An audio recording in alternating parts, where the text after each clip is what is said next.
कमाए तू विदेशवा हो, हमारा पढ़ाई के कॉलेजवा हो। हे राजा गइल कमाए तू विदेशवा हो, हमारा पढ़ाई के कॉलेजवा हो। हर याद में तोहरा भइनी हम बेमार हो, पूछतावे अखिया के धार हो।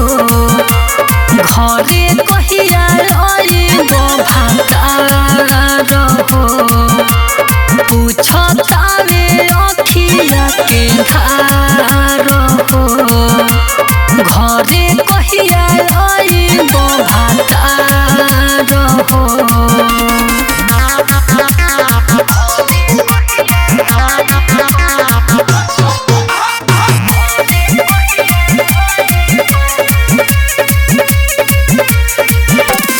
डोल के उतरल कनिया रहनी, मेहंदी न रहे छूटल।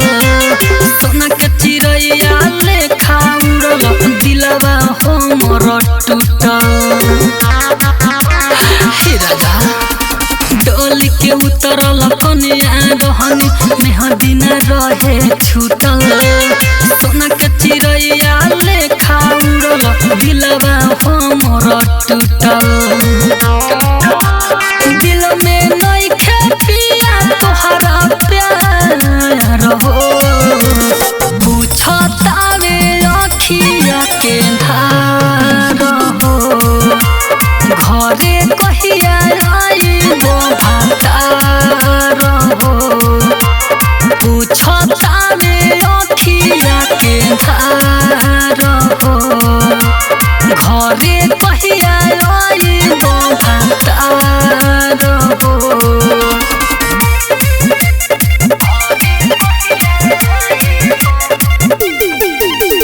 Music by Sugam आँख से निंदिया बुड़ल नाही, खाना पीना भावे।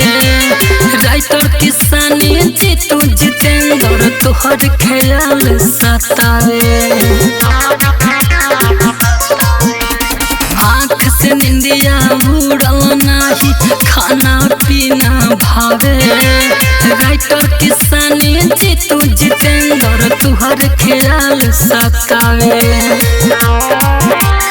गइल परवीन सात समुंदर पार हो, पूछतावे अखिया के धार हो।